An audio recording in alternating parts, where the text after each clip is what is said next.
Right. So moving on to sort of local matters and what we're doing in particular areas in Hackney. This is called A Tale of Two Garages, and it's working with Hackney's vulnerable communities. So welcome to Hackney, where the code of life will be revealed. The new world order begins now, and you know where to get your hair cut for £4. So as you've heard, there are a number of high-risk groups in Hackney, high number of vulnerable, hard-to-reach groups. And they tend not to seek help for health problems until they're very unwell. They have insecure, high-risk lifestyles, no recourse to public funds, ineligible for most support networks, but they can all receive treatment for TB. So who are they? There's squatters and rough sleepers,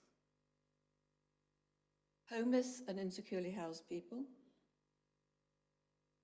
street-based sex workers, street drinkers, we've seen them, and this is the lady who died at the age of about 40 from her drinking, undocumented migrants and visa overstayers. So the importance of reaching these groups: early detection means prevention of onward transmission of disease, and it prevents long hospital admissions.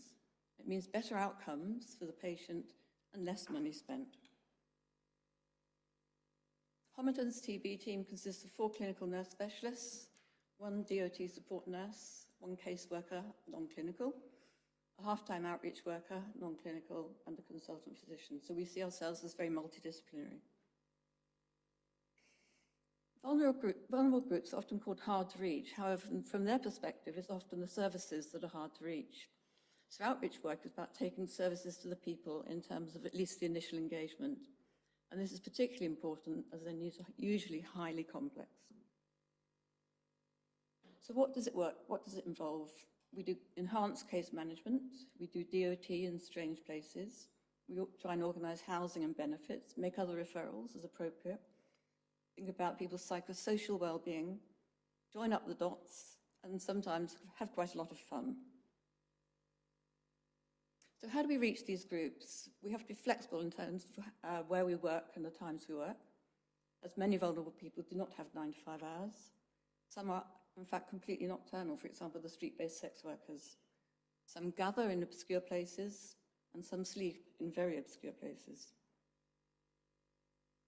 So what are they like, these patients with complex needs? Well, they stop and start treatment, they lie, they manipulate, they're very charming, they don't have diaries, don't know where they're going to be this time tomorrow, don't prioritise their health needs, and they disappear.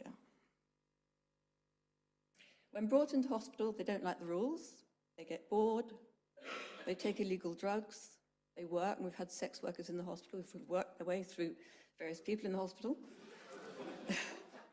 They pose a risk to other patients, and then they abscond. So this is garage number 1, and I came across this garage in 2008. That's the entrance to the garage. That's what it was like in the garage, almost pitch dark. And that's a gentleman we found living in this garage. So this is Mr. S. He's a 47-year-old Polishman. He'd been living in this underground squat or garage by candlelight for the previous 9 months.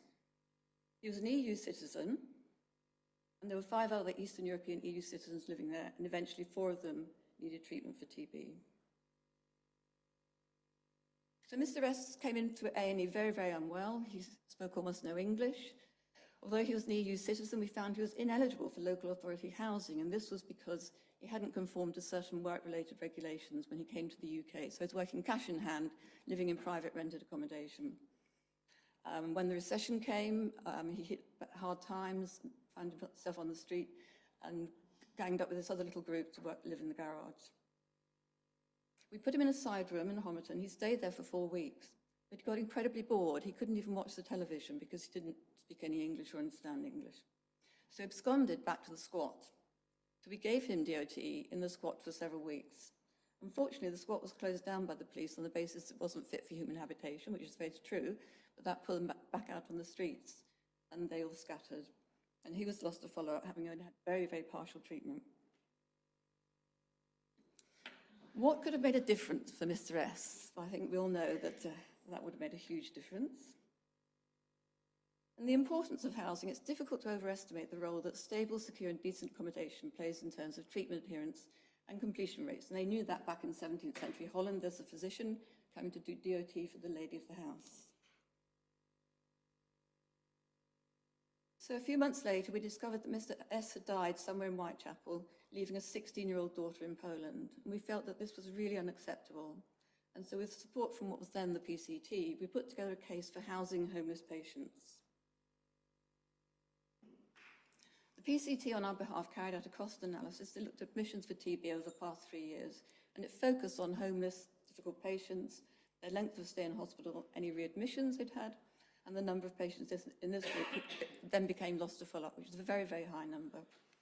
So these data, combined with information about local costs, provided the basis for a service-level agreement with Hackney's Homeless Persons Unit. So you have the local authority and the health service coming together to try and solve a problem. And we found out that one night in a hospital bed cost more than a week in temporary accommodation. That was a very, very crucial piece of financial information that proved quite powerful. So we developed a service level protocol, and this said that any homeless patient with TB will be housed by the Homeless Persons Unit, regardless of eligibility. This accommodation will be paid for by the PCT, and it will provide for a maximum of 6 patients for 6 months per annum, and it will be provided for the duration of the patient's TB treatment. Garage number 2, 2013. The case of Mr. W. This is a 27-year-old gentleman from Poland, found living in an abandoned garage. He was in hospital for 2 weeks. He was then given temporary accommodation within 24 hours of applying for temporary accommodation. I got it for him using the SLA. He's completely adherent to TB treatment. He wants to stop drinking, has been referred to the SAU, Specialist Addictions Unit. He will complete treatment in 2014 and his TB will be cured. And I can say this with great confidence because since we've had this service level agreement, we've 31 patients from 21 different countries have been housed and treated. They've included families, single parents and couples, as well as single people. So if you have a partner, we'll house both you and your partner. So far, 26 have completed treatment without a blip, and 5 are currently on treatment and are adherent. So what could the future look like? There's no reason why the Homerton and Hackney service level agreement cannot be reproduced in other London boroughs. Each sector could have dedicated housing for TB patients. And there should also be a subsistence fund for TB patients with no recourse to public funds so they can actually eat and clothe themselves. Furthermore, it's our belief that housing a homeless person for the duration of TB treatment is an extremely fair strategy. It gives that individual the same chance of being cured as someone who is housed. It prevents the spread of disease to other vulnerable people, and it gives dignity to the patient.